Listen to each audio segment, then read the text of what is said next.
Someday the silver cord will break, and I no more as now shall sing. But oh, the joy when I shall wake within the palace of the King, and I shall see him face to face and tell the story saved by grace, and I shall see him face to face and tell the story saved by grace.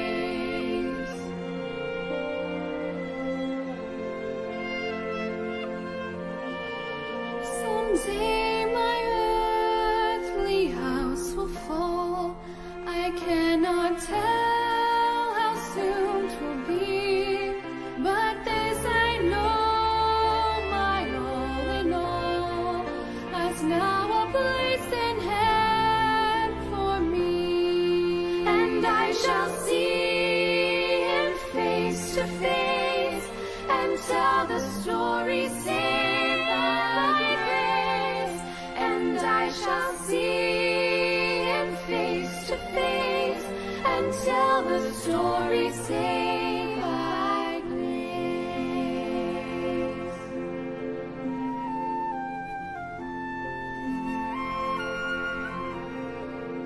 Someday when fades the golden sun beneath the rosy tinted west, my blessed Lord will say, well done, and I will enter into rest.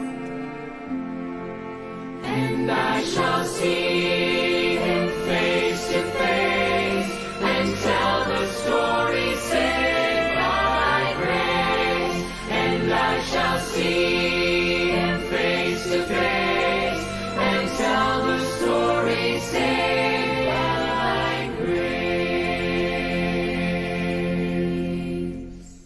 And I shall see him face to face and tell the story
place of comfort sweet, near to the heart of God, a place where we our Savior meet, near to the heart of God.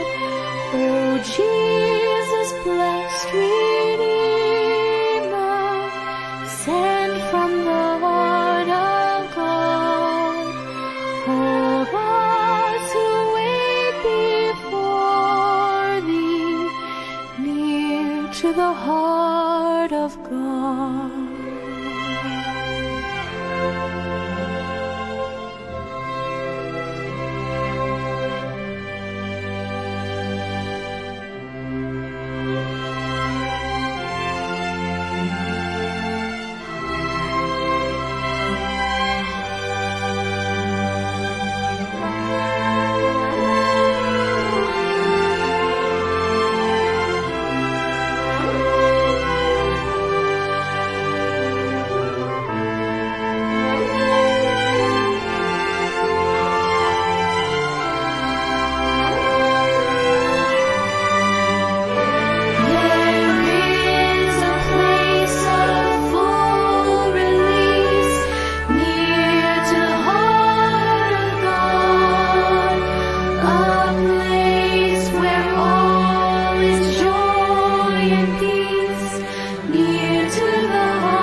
Hold us who wait before thee, near to the heart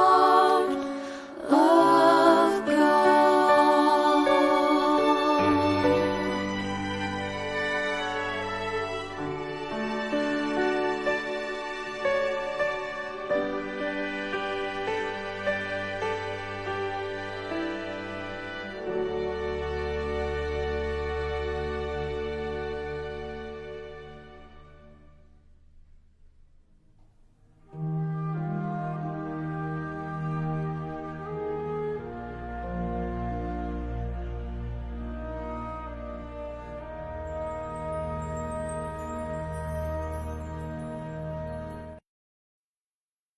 Good morning, good morning. Good morning po sa ating lahat. Ano po? Meron po ba akong audio? Hindi check mic. Good morning po sa lahat ng maaga na naka-tune in na. Good morning po. Sister Olive, blessed morning to everyone, sabi po. Good morning po Sir Pam. Good morning po Sister Imelda Taniedo. Elmatan Kumita. Ayun. May audio ako. So, Eleanor Delion Villanueva, good morning po, Good morning sa lahat. Good morning, good morning. So, sa umaga pong ito ay, ayun, medyo pasensya niyo na po at medyo na-late po tayo ng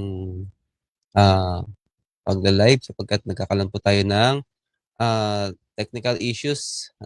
So, hopefully po, we pray na maging maayos po ang ating connection at ang ating ma-equipment po ay hindi mag-lag nakatulad nun last week ay sobrang lag po. Good morning po, Sister Testan. Good morning, everyone. Blessed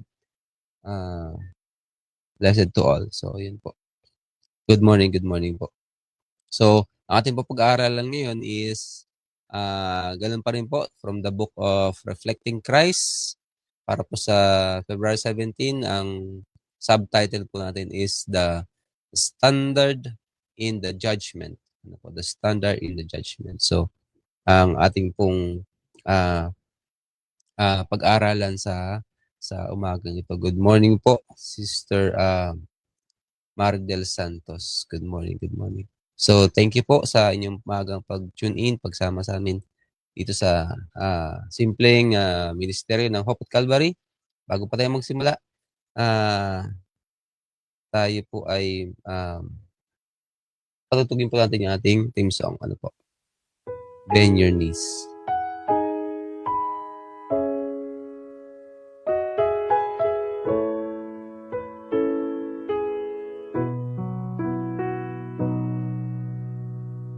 When your days are dark and bleak, when your strength is growing weak, when you feel there's no relief, you're alone and no one sees. When your life is caving in, and though you've tried, you just can't win. You wonder, will it ever end? Will it ever end? There's only one thing I can say. One way I know you'll be okay. No matter what life throws your way, just bend your knees and pray.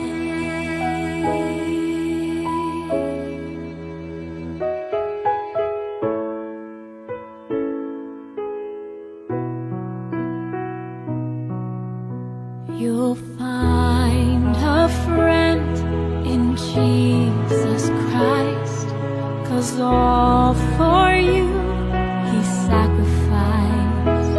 He sees each tear fall from your eyes. He hears you asking why. There's only one thing I can say. One way I know you'll be okay. No matter what life throws your way, just bend your knees and pray. You'll never be alone. You'll always have a hand to hold. No matter what life throws your way, just bend your knees and pray.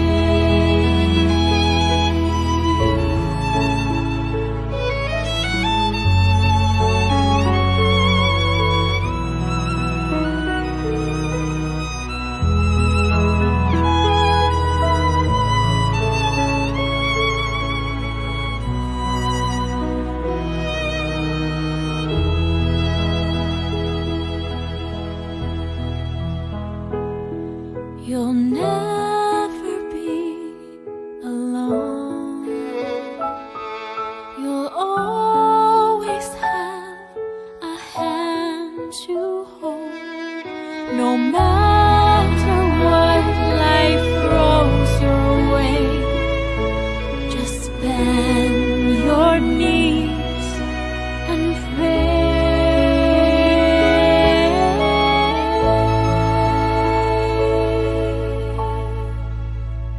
Just bend your knees and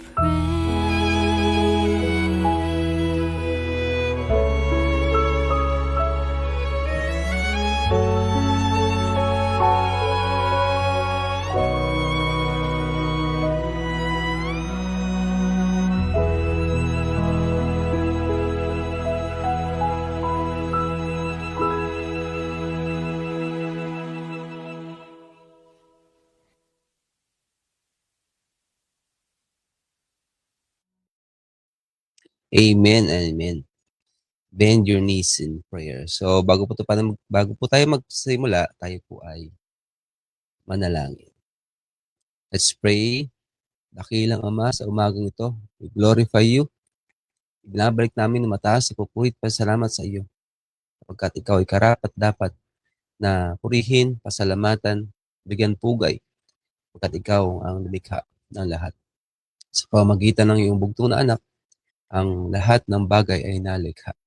Salamat dakilang Diyos sa iyong pag-ibig sa amin, na iyong sinugo ang iyong dakilang anak sa aming kalagitnaan upang magdala ng kaligtasan sa amin.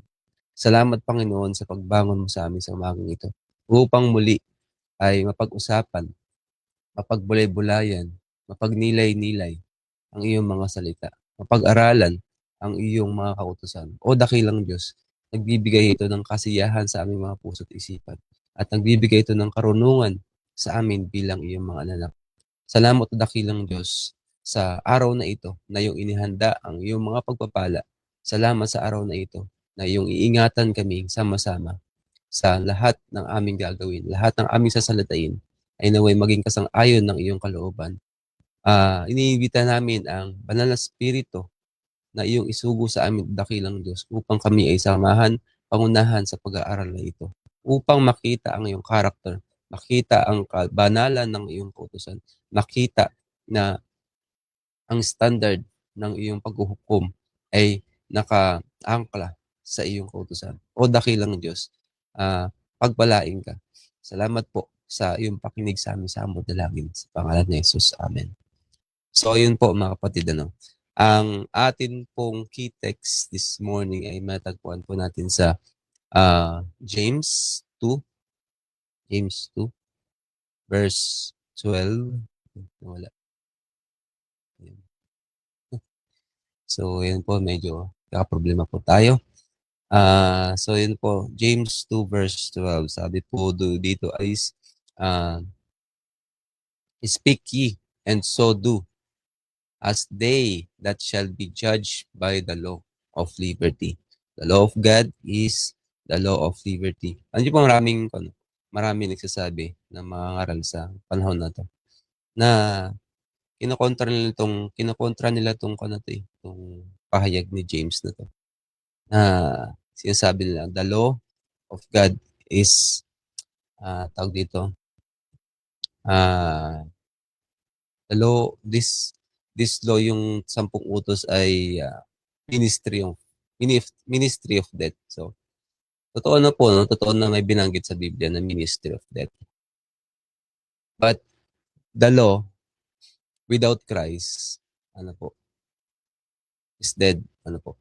Talagang wala po kasing kaligtasan po sa pagsunod sa kautusan kung wala ang presensya, wala ang sakripisyo ng ating Panginoong Jesucristo. So, alam po natin yan, at paulit-ulit po na ating pinag-aaralan na ang kautusan, ang pagsunod sa kautusan nang wala at labas sa Panginoong Jesucristo ay hindi makapagliligtas na po. Kaya po, sa kapahayagan ng dito sa James 2, sabi po ni James dito sa verse 12. So,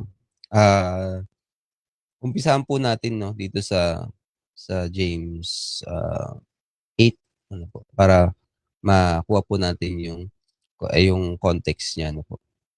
So, sabi po dito sa James 2 verse 8, Tagalog na lang siguro. Sabi po is, gayon man kung inyong ganapin yaong kautosang hari o royal law, ayon sa kasulatan, iibigin mo ang iyong kapwa na gaya ng iyong sarili, ay magsisigawa kayo ng mabuti. So, yun po, yung pagsunod sa ilalim ni Kristo, pagsunod sa kautusan is nagbubunga ng mabuti. Sa verse 9, datapwat kung kayo'y magtatangi ng tao, ay nagkakasala kayo, at kayo'y hinahatulan ng kautusan, naggaya ng mga suwail. Sa 10, sapagkat ang sino mang gumaganap ng buong kautusan at gayon may natitisod sa isa, ay nagiging makasalanan sa lahat. Sapagkat ang nagsasabi, huwag kang mangalo niya, ay nagsabi naman, huwag kang pumatay. Ngayon, kung ikaw ay hindi nangangalunya, ngunit pumapatay ka, ay nagiging suwail ka sa kautusan. Verse 12, gayon ang iyong salitain at gayon ang iyong gawin, na gaya ng mga taong huhukuman sa pamamagitan ng kautusan ng kalayaan. So, ang pagsunod sa kautusan ay may kalayaan. Sinasabi ng mga ibang preachers na no, ang pagsunod sa kautusan ay banding din. Kaya sinasabi nila wala na kami sa ilalim ng kautusan. Parang sinabi na rin nila na wala sila sa ilalim ni Kristo. Sapagkat ang pagsunod sa kautusan ay nagbibigay ng privilege sa atin. So yun po, no, yun yung sa aking personal na pag-aaral, yun yung aking na-realize na no, wala tayong um, tag dito, karapatan, no, na baguhin yung kautusan ng Panginoon sapagkat hindi naman sa atin nagsimula yung kautusan, kundi yung 10 utos ay nagsimula sa ating Panginoon na nagbigay sa atin ng buhay mismo. Siya mismo nagsalita, siya mismo nagsulat. Kaya po, yung pagsunod ay privilege, napakalaking privilege po sa atin na magkaroon tayo ng ng unity sa pagsunod sa ilalim ng grace, pagsunod sa kautusan sa pamamagitan ng grace natin grace na nagmula sa ating Panginoon. So sabi pa po sa ating pag-aaral is the first angel of Revelation 14 calls upon men to fear God and give glory to Him. And to worship Him as the creator of the heavens and the earth. In order to do this, they must obey His law. Without obedience to His commandments, no worship can be pleasing to God. For this is the love of God, that we keep His commandments. So sabi po sa 1 John 5 verse 3 na this is the love of God. That we keep His commandment. Doon lumalabas. Doon natin na ipapakita yung ating pag-ibig sa Panginoon. Pag-ibig sa kapwa na nakasaad mismo, nakasulat mismo sa ating mga puso, sa ating mga isipan ay idiligay ng ating Panginoong ang kautusan para hindi natin ma-neglect, para hindi natin makalimutan.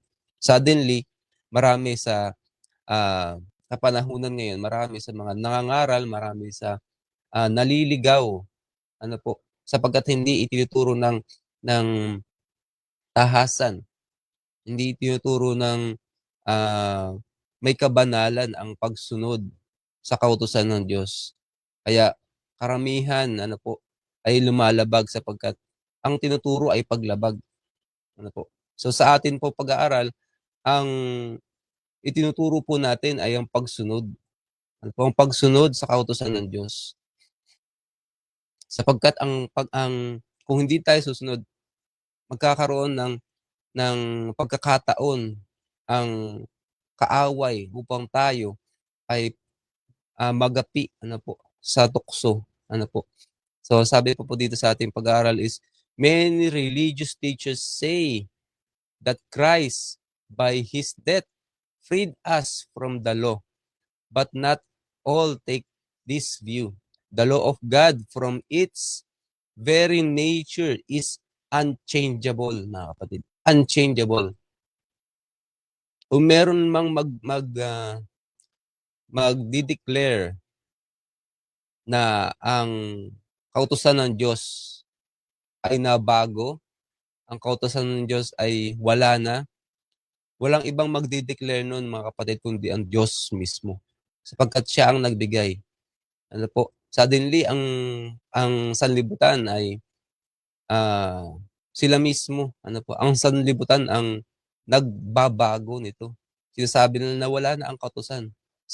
Pero kung babasahin natin ang buong kasulatan, New Testament, walang nabago, mga kapatid, no? Si Kristo mismo, ang ating Panginoong si Kristo, Kristo mismo nagsabi, no? Hindi siya pumunta sa sanlibutan ito upang sirain ang kautusan o ang mga propeta. Kahit tuldok man o kudlit sa buong kautusan ay hindi mawawala. Di mawala na yung langit at ang lupa, sabi ng Panginoon. Pero ang isang kudlit o isang tuldok man sa kautusan na hindi mawawala. So napakatibay po nun. Mas papaniwalaan ko ang sinasabi ng Diyos kaysa sa sinasabi ng tao. We rather obey God rather than men. So, ayun po, the law of God from its nature, is unchangeable. It is a revelation of the will and character of its author. God is love, and His law is love. Its two great principles are love to God and love to men. Love is the fulfilling of the law. Fulfilling of the law. The character of God is righteous and truth, and such is the nature of the law. The psalmist says, "Thy law is the truth. All the commandments are righteous." And the Apostle Paul declares, "The law is holy, and the commandments is holy, and just and good." So, kahit ang mga apostol, sinasabi nila na, ayun po, the law is holy, the commandment holy, just and good. Such a law, an expression of the mind and will of God, mga kapatid. Kaya po sa umaga po ito, sa ating pag-aaral na ito, makikita po natin kung gaanong kasidhi yung pagnanasa, ng mga apostol na ipahayag sa mga Kristiyano yung pagsunod na naging halimbawa ng ating Panginoon Hesukristo. Si James, bilang kapatid ng ating Panginoong Hesukristo, ay nagpapahayag mismo, sa kanyang sulat dito sa kanyang pahayag dito sa James 2, na nagsasabi na kumbaga, kung ano yung sinasabi natin, dapat yun yung ginagawa natin. Na kung nangangaral tayo ng salita ng Panginoon, ipinangangaral natin ang kautusan ng Panginoon. Sinasabi natin na sumusunod tayo. So dapat makita rin sa ating gawa. Sapagkat sabi ni James, patuloy po tayo, basahin po natin itong James. Sa 13 po, sapagkat ang paghuhukom ay walang awa doon sa hindi nagpapakita ng awa. Ang awa ay lumuluwalhati laban sa paghuhukom. Ang anong pakikinabangin, mga kapatid ko? Sinasabi ng sino man ay siya'y may pananampalataya, ngunit walang mga gawa. Makapagliligtas baga sa kaniya, wait lang, hindi ko masyado nakita. Ayan. Makapagliligtas baga sa kanya ang pananampalatayang iyan. Sa 15, kung ang isang kapatid na lalaki o babae ay hubad at walang kakanin araw-araw, ang isa sa inyo ay nagsabi sa kanila, magsiyao kayo, payapa, magsiyaong kayong payapa. Kayo'y mangag painit at mangag pakabusog. At gayon may hindi ninyo ibinibigay sa kanila ang mga bagay na kinakailangan ng katawan. Anong mapapakinabangan dito, sabi ng Panginoon, ano po. Gayon din naman ang sa 17, gayon din naman ang pananampalataya na walang gawa, walang mga gawa, sabi po, ay patay sa kaniyang sarili. So, ayun po, no, sa 17, sinasabi ni James na ano po, na yung pananampalataya na walang gawa, patay. Ano po, sa 18, oo, sinasabi ng isang tao, ikaw ay mayroong pananampalataya at ako'y mayroong mga gawa. Ipakita mo sa akin ang iyong pananampalatayang hiwalay sa mga gawa. Sabi ni James, ipakita mo sa akin yung faith na po, na walang gawa, without works, sabi niya. Walang gawa. Saan ako? At ako, sa pamamagitan ng aking mga gawa, ay ipakita sa iyo ang aking pananampalataya. So yun po, no, parang naghahamon si James dito, ano po, sabi niya, ha? Yeah, a man may say, thou has faith, ano po sa English, and I have works. Show me thy faith without thy works, and I will show thee my faith by my works. Ano po. So, para sa akin po, napakatibay na ng ebidensya ito, no, na ang pagsunod ay hindi maaaring maging hiwalay. Ano po, at vice versa, ano po, hindi pwedeng maging hiwalay ang faith, ano po, doon sa bunga nito. Yung bunga is yung makikita doon sa gawa. Ano po, makikita yung actions natin sa pagsunod. Hindi lang doon sa puro salita tayo na may faith, ano po, faith in Jesus, but in action we are disobedience. So napakabigat po, no, na contrast kung sinasabi natin na meron tayong pag-ibig sa Diyos, meron tayong pag-ibig sa kapwa, pero nani-neglect natin yung kabuuan ng kautusan. Sabi ni James, ano po, ang pagsalangsang sa isa, pagsalangsang sa lahat. Kumbaga, ang aking interpretation po dito, no, mga kapatid, dito sa sinabi ni James na yung pag nasalangsang yung isa, nasalangsang yung lahat, ano po, is each one of the commandment represents all, ano po. So patuloy po tayo, no, mga kapatid, sa ating pagbabasa.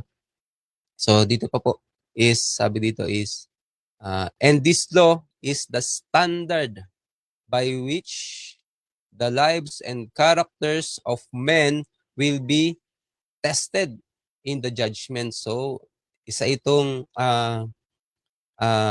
test, ano po, mga kapatid, kung saan ma-justify tayo, ano po, after pointing out our duty to obey his commandment rather, Solomon adds, for God shall bring every work into judgment. The Apostle James admonish his brethren. Ano po, sabi po ni James, inulit po natin, so speak ye, and so do, as they that shall be judged by the law of liberty. Jesus will appear in the judgment as the advocate of his people to plead in their behalf, ano po, before God. So, ayun po, no? Good morning po muli. Sister Erlohas, Sir Fam, po. Good morning po. Before any man's sin, we have an advocate with the Father, Jesus Christ the righteous. For Christ is not entered into the holy places made with hands, which are the figures of the true, but into heaven itself, now to appear in the presence of God for us. Wherefore, he is able also to save them to the uttermost that come unto God by him, seeing he ever liveth to make intercession for them. Ano po? Hebrews 9. So, ayun po mga kapatid, makikita po natin sa ating pag-aaral na to. The standard of judgment is the law of God. Ano po? Wala naman pong kahit dito sa sa sanlibutan ito. Ano po? Kung haharap tayo sa mga hukuman, ibig sabihin meron tayong nalabag. Ano po? Meron tayong hindi nasunod. Ano po? At kung ano man yung hindi natin nasunod na yun, ayun ay nasa mga utos, nasa mga batas. Ano po? So, kung tayo ay mapoprosecute, ibig sabihin merong something na nagawa tayo na labag sa kautusan. Ano po? Labag sa batas. Ano po? So, haharap tayo sa hukuman. Bakit tayo haharap sa hukuman? Kasi may batas. Ano po? Na nagsasabi sa atin na kailangan nating harapin yung kung ano man yung nilabag natin. Ano po mga kapatid?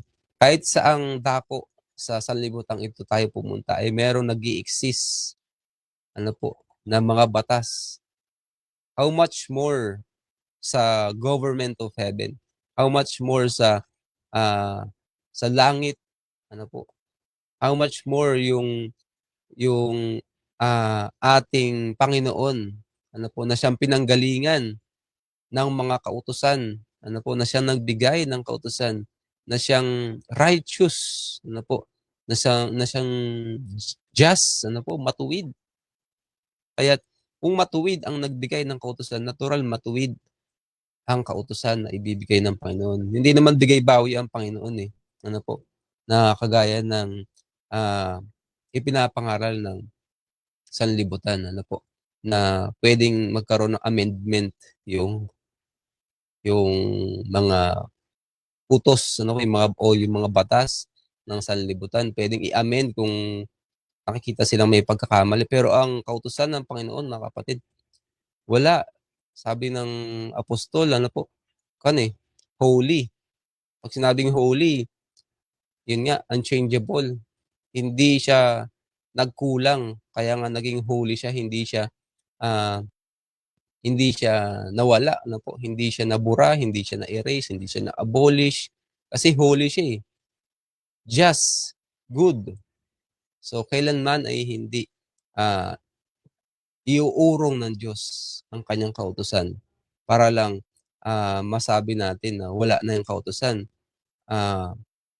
So, ayun po mga kapatid, napakadami na nangyayari sa sanlibutan ito na paglabag sa kautusan ng Diyos.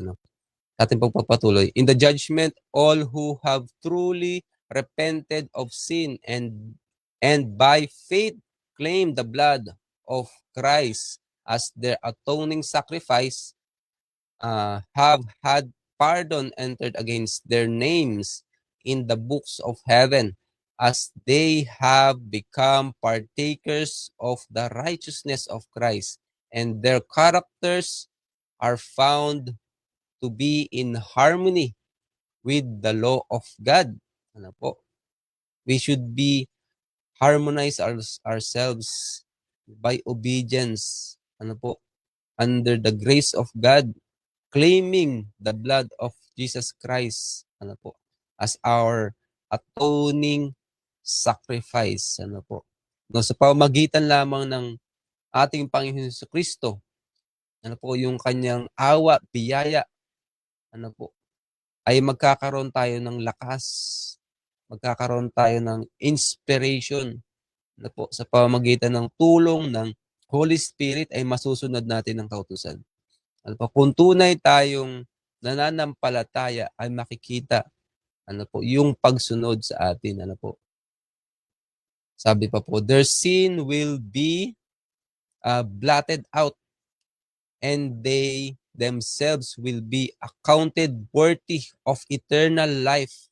Jesus said, he that overcometh, the same shall be clothed in white raiment, and I will not blot out his name out of the book of life. Wow, napakagandang pangako ng Panginoon. But I will confess his name before my Father and before his angels.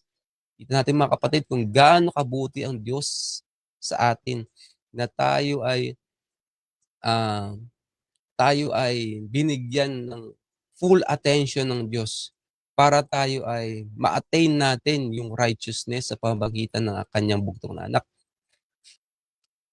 Ma-attain natin yung salvation, ma-receive natin yung eternal life sa pamamagitan lamang ni Kristo.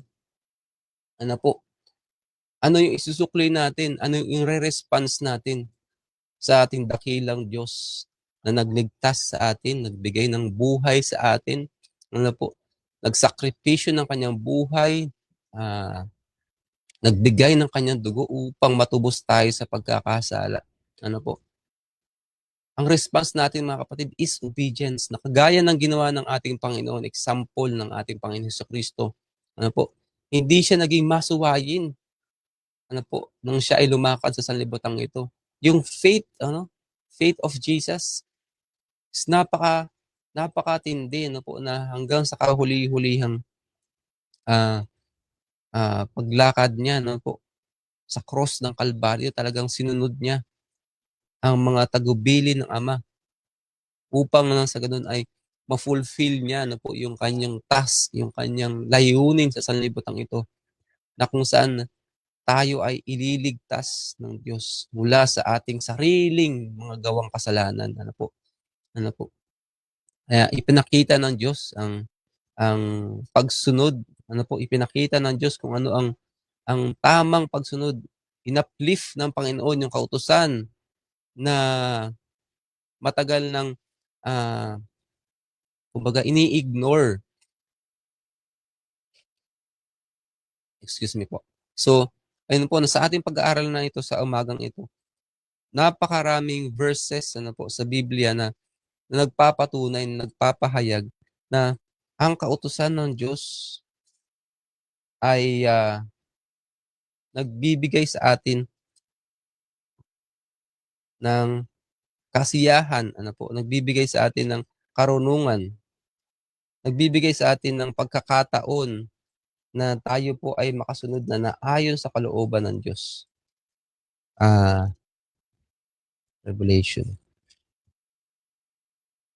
Ito po mga kapatid. So dito po nakita po natin dahil binanggit po yung Revelation 14 dito. So basahin po natin yung Revelation 14 po mga kapatid.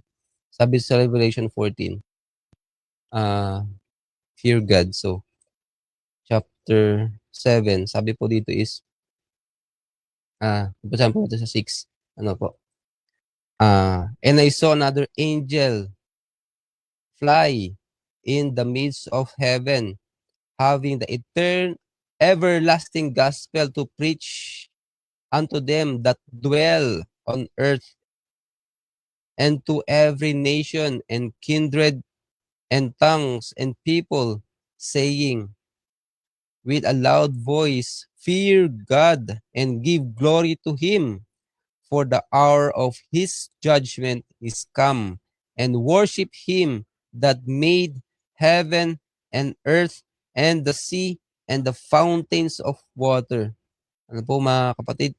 So, yung gospel po na ito is everlasting gospel. So, kabilang po dito, sa gospel na ito, yung kautusan ng Diyos. Sapagkat, the law is the revelation of the character of God. Makikita po natin na ang character ng ating Panginoon Kristo ay ang pagsunod sa kautusan. Ang pagsunod sa kautusan. Makikita po natin yung conclusion sa Ecclesiastes. Sabi po sa Ecclesiastes is Ecclesiastes 12. Sa Ecclesiastes. Yan. Ecclesiastes 12, ayun. So sabi po sa Ecclesiastes 12, ano po,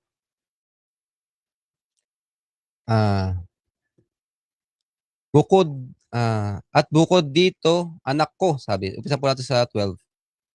At bukod dito, anak ko, maaralan ka tungkol sa paggawa ng maraming aklat ay walang wakas at ang maraming pag-aaral ay kapaguran ng katawan. So, yun po mga kapatid, no? Yung pag-aaral, kung ano man yung ma-attain natin sa sanlibutan ito mga kapatid, ano man yung gaano kadami man, sabi dito, no? Yung maaklat ay walang, yung pag-aaral ng maraming maaklat, ano po, ay walang wakas, ano po. So, ano man yung ma-attain natin sa sanlibutan, ano man yung degree natin sa sanlibutan ito mga kapatid, ano man yung na-achieve natin na mga honor, ano man yung na-achieve natin ng mga uh, na mga degree na po, ano man, doctoral degree man yan o ano, mga kapatid, baliwala lahat yun kung hinane-neglect natin ang kautusan ng Diyos. Ano po, ano man yung ma-achieve natin sa sanlibutan ito ay baliwala kung nane-neglect natin, kung winawalang bahala natin ang kautusan ng Diyos. Sapagkat sabi ng Diyos, ano po, if you love me, keep my commandments. Ano po, good morning po, Sister Seferina, ano po, at Floreriza Nacardio, good morning po. Ano po, good morning, good morning. So, yun na po, no? Kaya po sabi dito sa Ecclesiastes 12 verse 13, ito ang wakas ng bagay. Lahat ay narinig. Ikaw ay matakot sa Diyos. Ano po? Sa Revelation, ano po? Fear God, sabi ng binasa natin kanina. Sabi po dito, ikaw ay matakot sa Diyos at sundin mo ang kanyang mga utos sapagkat ito ang buong katungkulan ng tao. Ano po? Sapagkat dadalhin ng Diyos ang bawat gawa sa kahatulan, pati ng bawat kubling bagay, maging ito'y mabuti o maging ito'y masama. So yun po yung kabuuan, ano po? Yung kabuuan, conclusion ng ating pananampalataya, ano po? Fear God, matakot tayo sa Diyos. Suddenly sa panahon ngayon, napakaraming nangyayaring mga paglabag, ano po? Mga gera, patayan, kawan, ano po? At marami pang iba. Sapagkat hindi na natatakot ang mga tao sa Diyos. Hayagang nilalabag ang kautusan. Ano po? Natatakot lang sa Diyos, nasasabi na natatakot sa Diyos, pero hindi sumusunod. Ano po? Hindi sumusunod. Sapagkat hindi itinuturo. Ano po? Hindi itinuturo ng mga dapat na nagtuturo ng pagsunod ay hindi itinuturo ang pagsunod. Bagamat itinuturo na wala na ang kautusan. No? Especially ang Sabat, mga kapatid. Especially ang ika-4 na utos. Yan po talaga ang isa sa talagang tahasan na nilalabag ano po ng sanlibutan, ano po yung identity ng creator na nakasulat ano po sa ika-4 na utos kung saan makikita natin kung sino, ma-identify natin kung kailan ang araw ng pagsamba na sinabi ng Diyos ay tahasang nilalabag. Sabi po dito, no, sundin mo ang kanyang mga utos. Ano po, sapagkat ito ang buong katungkulan ng tao. Buong katungkulan natin, ano po. Kung sinasabi natin na wala na ang kautusan, so ano yung katungkulan ano po ng tao kung wala na yung kautusan. So hindi natin ma-identify kung ano yung tungkulin natin. Ano po? Kung wala yung kautusan. Kaya nga po ibinigay ang kautusan upang malaman natin kung ano yung tungkulin natin, ano yung gagampanan natin Ano po, ano yung magiging part natin, ano po, sa pagsunod, ano yung gagampanan natin na ibinigay sa atin ng Panginoon upang ma-identify tayo, ano po, as people of God. Para ma-identify tayo na tayo ay under the grace of our Almighty God. Ano po. Makikita natin mga kapatid na hindi niwawalang bahala, ano po, hindi niwawalang bisa ng Diyos ang kanyang mga kautusan. Pagkos itinataas niya ito, binibigyang puri niya ito. Ano po, sinabi niyang mawala man ang langit at ang lupa, ay kailanman ay hindi magkakaroon ng kawakasan, ano po, ang kautusan. Kaya po sa umagang ito mga kapatid, nagpapasalamat po ako muli sa team ng Hope at Calvary, ano po, sa patuloy po na pagbibigay sa atin ng pagkakataon na makapagbahagi. So salamat po sa ating mga nakasama sa dito sa StreamYard, sa Hope at Calvary. Naway muli po tayo na enlighten, ano po, muli po tayo pagbulay-bulay ng kautusan ng ating Panginoon. Ating po nawa sana naintindihan na kailanman ay hindi winalang bahala ng Diyos ang kanyang kautusan. This is the standard in the judgment of our God. Ano po? Ang pagsunod sa kautusan ay hindi hiwalay sa pananampalataya. Ang kautusan, ang pananampalataya, magkasama po. Ano po? Hindi po natin pwedeng paghiwalayin. Ano po? Sapagkat ang kautusan, ano po, ang ating Panginoon Jesucristo nagbigay, ang ating Panginoon na nagtalaga ng kautusan ay siyang ugat at puno. Ano po? Tayo ay mga sanga na dapat magbunga. Ano po? Dapat makita sa atin yung bunga, ano po, ng pagsunod, yung bunga ng pag-ibig natin sa Panginoon, bunga ng pag-ibig natin sa ating kapwa. Makikita po natin ang mga bagay na ito kung tayo ay malugod na sumusunod sa kautusan ng Diyos. So sa umagang po ito ay akin po pinapasalamatan kayong lahat ano po, na naririto sa Hope at Calvary. Salamat po, ano po, Sir Pam, sa inyong pagsama. Ano po, salamat po sa ating mga kapatid na naririto ngayon. So, bago po tayo magtapos, ano po, tayo po ay manalangin. O dakilang Diyos, Ama, sa umaga po ito. Muli kami nagpapasalamat sa iyong presensya ng iyong Banal na Espiritu sa bawat sa amin. Naway ang buong maghapong pong ito ay magamit namin na ayon sa inyong kalooban. Naway makita ng bawat isa sa sanlibutan ito na ang inyong kautusan ay nagpapatuloy, Panginoon, upang sa ganoon ay makita at masunod namin ito na ayon sa inyong kalooban. O dakilang Diyos, naway ang pakikisama ng Banal na Espiritu ay sumaamin, ang awa ng iyong kahabagan ay sumaamin, at ang biyaya ng aming Panginoong Jesucristo ay sumaamin sa mga araw na ito. Salamat po, dakilang Diyos, sa maiksing pag-aaral na ito ay amin na pagbulay-bulayan ng iyong kautusan. Salamat, dakilang Diyos, sa iyong pag-ibig sa amin. Salamat sa pagpapatawad na iyong ginawad sa amin upang kami ay maging karapat-dapat sa iyong harapan. O dakilang Diyos, ibinabalik namin mataas na papuri pa. Salamat sa inyo sa pangalan ni Jesus. Amen. So, ayun po. Maraming salamat po. Hanggang bukas po muli. Ano po?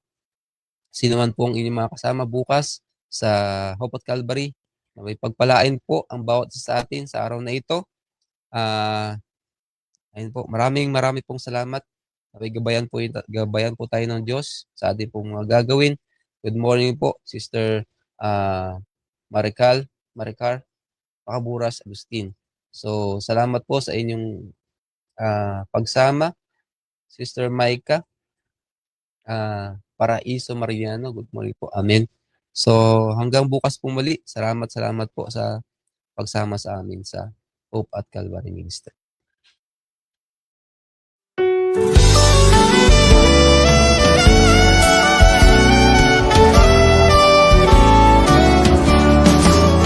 We got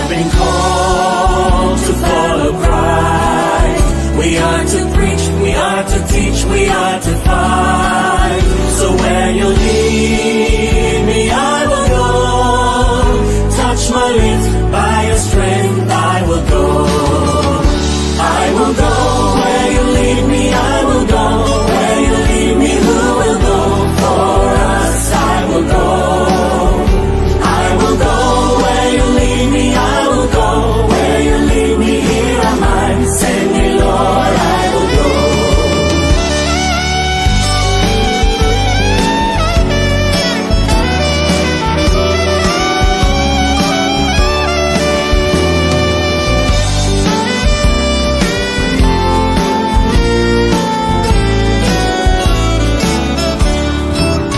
Because my eyes have seen the King, I must tell all the world, worship Him.